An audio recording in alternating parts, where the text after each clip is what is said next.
stuck in the bed.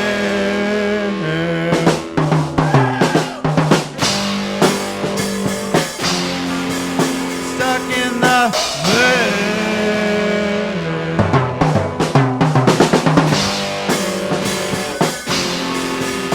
Stuck in the bed.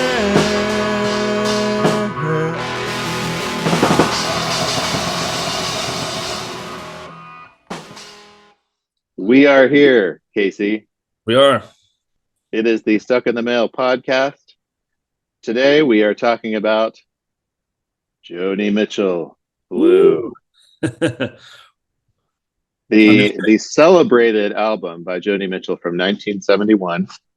We are going to attempt to do this in less than 20 minutes. I think we're up for the challenge.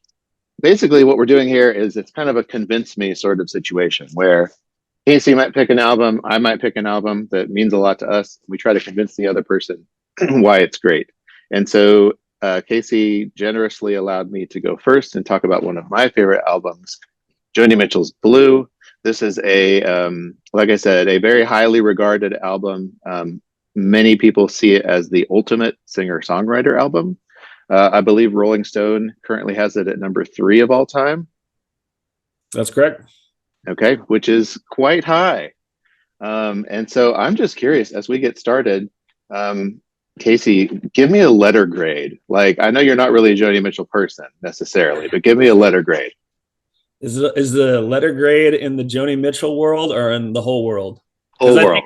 Okay, in the Joni Mitchell world, it's an easy A, I think, but I'm not super familiar with the rest. In the whole world, all I could say at this point is that it's not number 3, but it is a good album. And depending on where you're at, I mean, I have a much greater appreciation for singer-songwriter and folk than I did maybe say a decade ago. But I'm just going to leave it at that.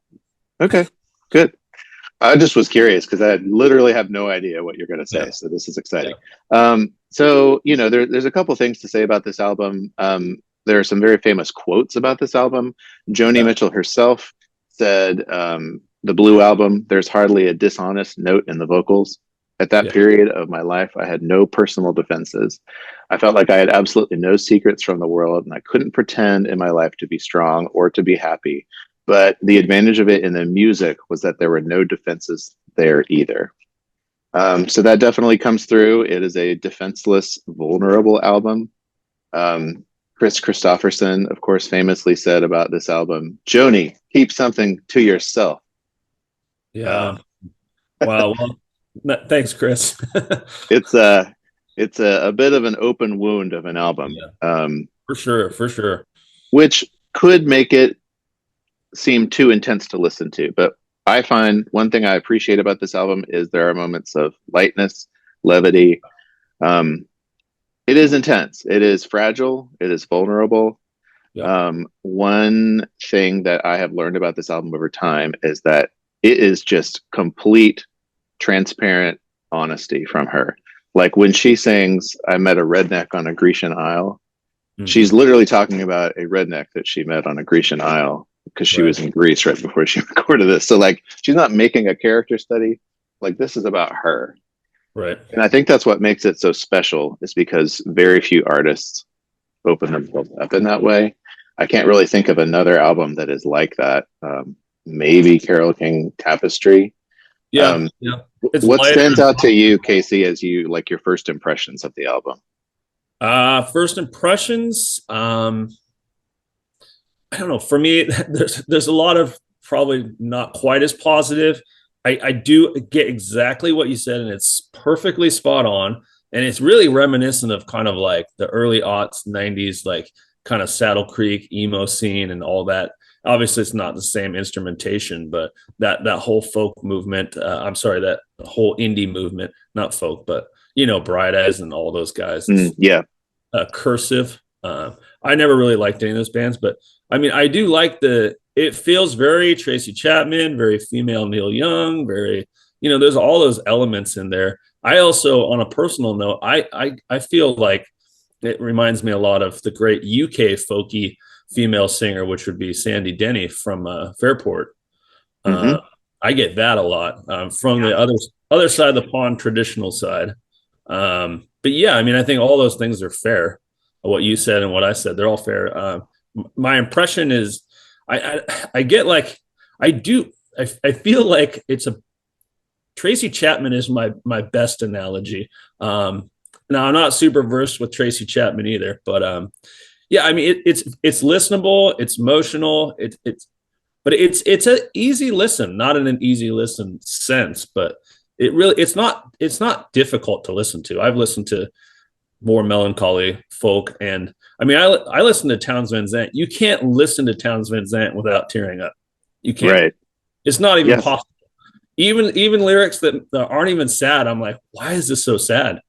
And I guess it's just delivery, you know. And her delivery, it is so emoting that probably a lot of people can listen to it without feeling a lot of emotion. But for me, I don't want to go too far on it, but immediately my favorite song is Blue, and second favorite is River.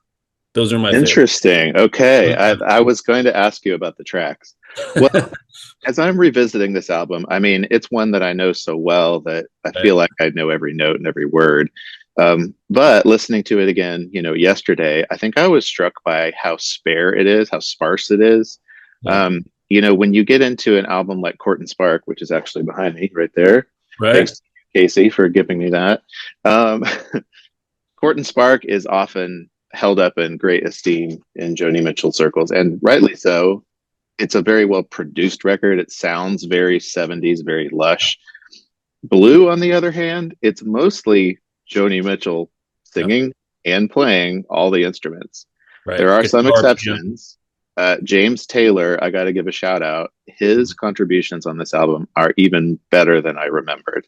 Okay. As I'm listening back to songs like California, A Case of You, it's James Taylor on acoustic guitar and Joni Mitchell playing dulcimer. That's the word I was looking for. And he leaves space for her to play the lead on the dulcimer. And he somehow like voices the chords to allow her instrument to take the lead. It's really quite remarkable as I listen back. But, you know, this album, it's very well sequenced. You have piano songs that are just her on piano and voice. Then you have these songs that are very light drums, bass, but mostly acoustic instruments. But it's varied, but it's very sparse and almost feels like it's about to fall apart at times. It is not a polished album. There are moments where it distorts.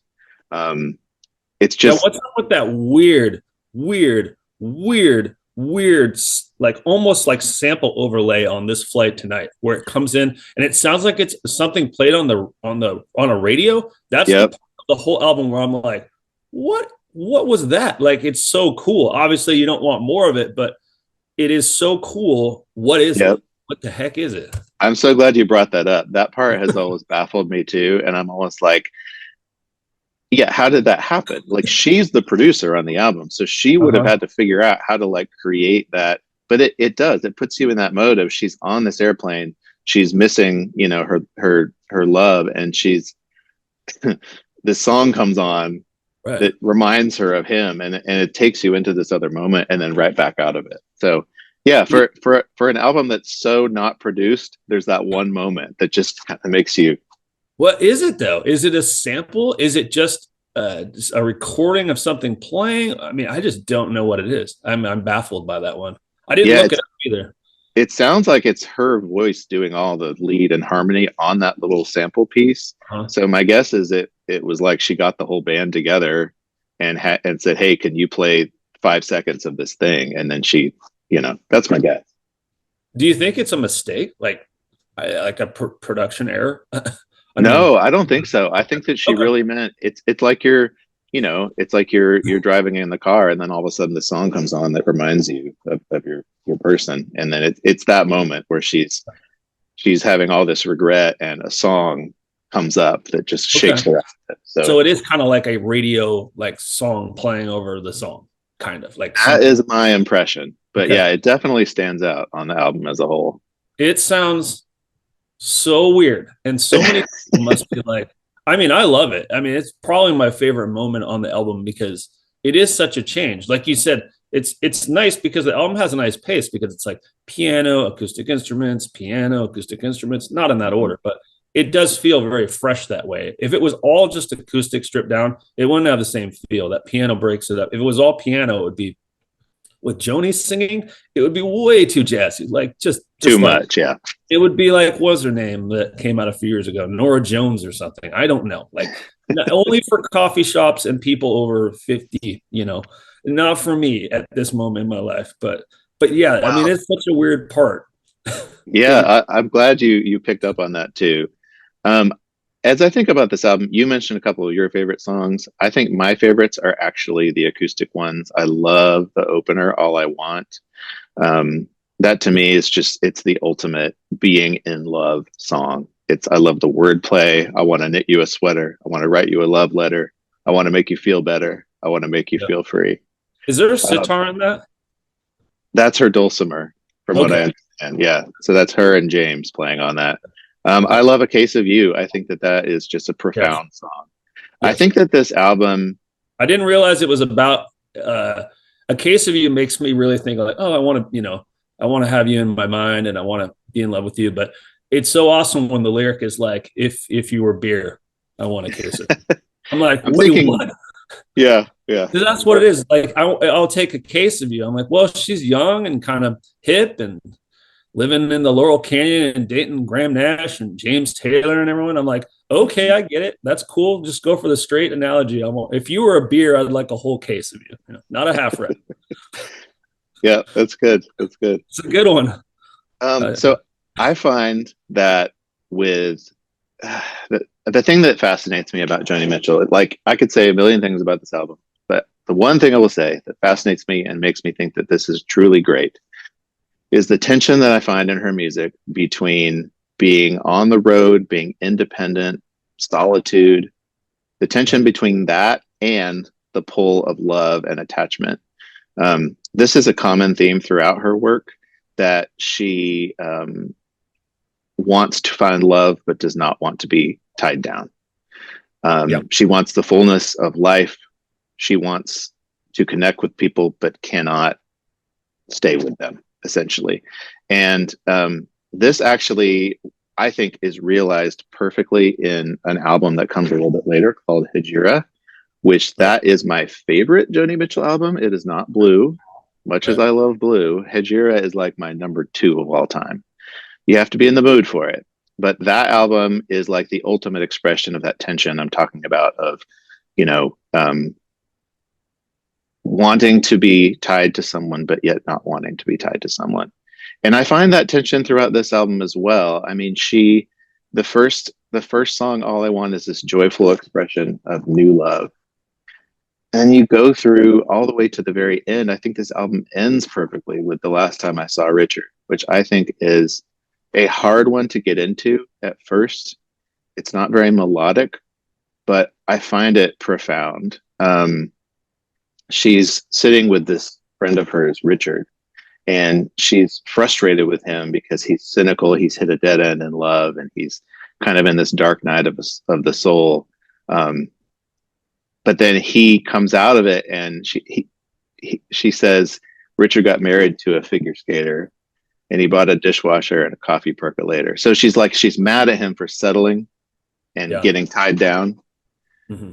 But then she has this amazing self-awareness. The album ends with her sitting by herself in this cafe, just, disgusted with how her friend has settled. But she is saying, all good dreamers pass this way someday, hiding behind bottles in dark cafes. Only a dark cocoon before I get my gorgeous wings and fly away. Only a phase, these dark cafe days. So she ends up alone again, but ultimately this is a hopeful, optimistic ending because she's looking forward to the next time she finds love. I just find it a profound song cycle going from All I Want, new love, all the way to disillusioned, but yet still hopeful. Yeah, I mean, I didn't write many notes on that. I was mostly wondering who Richard was, because everything is real people in this. It seems like, but maybe pseudonyms, but yes. On that one, I actually wrote that I was, very talky vocals, which was a little different, lots of vocals and very talky. And then I wrote, there's a final note that's really good, like actual note, like it does end on a note. A lot of albums don't really end on a note. I don't know what that note is. You should look at it. Tell me what note that is, because it does just end on a note. It hits a chord and then note. It's pretty interesting. That's all I have for that one. Well, tell me real quick. We don't have much time, but I would love to know what makes Blue your favorite. The song. Oh my gosh. Hold up. I wish we could pause this thing. The lyrics, I guess. Songs are like tattoos. Yeah, there's some real lyrics in this. But I like the analogy of songs being like tattoos because they get under your skin and they get in you and you can't get rid of them. That's my favorite analogy there. And also, obviously, the analogy of tattoos and love it is all those things she's singing about there. I forgot the other thing that was already, but oh, that's okay. I mean, here's the thing: songs, like this, tattoos and love get under your skin, and unlike any other thing. So, yeah, indelible would be the word, I suppose. And I thought that was just a great song. The notes that she sings in some of these songs is just incredible. Like seriously, as someone who doesn't pertain to be able to sing, they're just amazing. Yeah. That's well, it's interesting. That's one of the main things. Before I even got into Joni Mitchell, a friend had Blue playing, and I was like, I couldn't ignore it. Like you mentioned, I don't know. I just, the voice, it almost was off-putting at first, but I think it's because it was so direct. And Blue, she has those long extended notes that just kind of hit you. You know what I mean? Oh. They're not necessarily beautiful notes, but they're honest notes. And they change like mid, whatever that's called, while you're holding them. And I mean, that to me is really powerful because, it's not someone looking at a sheet of music and singing classically. She's actually emoting, I mean, it's definitely this. You can't not call this an emo album, it is big time, it's in the moment, I guess. Her feelings are held on that recording, for sure. And I think you're right. And I think you feel it. You feel it when someone is being that honest and that real with you. Right. And I think that to me is what makes this so special. And I appreciate you listening closely and taking it, seriously. And like, I got one other little fun quip here. Okay. Very small about my other favorite song, River. Please. Dun, dun, dun, dun, dun, dun, dun, dun, dun. It's Jingle Bells at the beginning. You're right. Very good. Well, and that song has become it has become a modern Christmas classic, and for a certain mood, I guess you could say. Yeah. Apparently it's about Graham Nash too, who she had a relationship with for 2 years. And Blue was about James Taylor, who was on the album. So I find that I don't know. She's playing on that song, right? I know. It's wild to think about. Well, and they say that Our House is a very, very, very fine house is Graham and Joni. That's what that song is about, the two of them. So I thought it was Hallmark. Those Laurel Canyon days. Yes. Must have been a time. It must have been a really wild time. Real quick, I just want to say, in case anyone ever listens to this besides the two of us, please, if I could recommend the album Hejira, again, you have to be in the mood for it. I also really love Turbulent Indigo from the 90s. It's one of my favorite Joni Mitchell albums. So Casey, please tell me what is next. What are we listening to next that you're going to convince me is great? Well, I think I'm going not quite as easy on you, but I really wanted to do the Pixies you had suggested. And I also had really wanted to do the Melvins, which would definitely be out of your wheelhouse, but it's a missed gem. But next up on the pod, instead, we'll be featuring The Pod by Ween.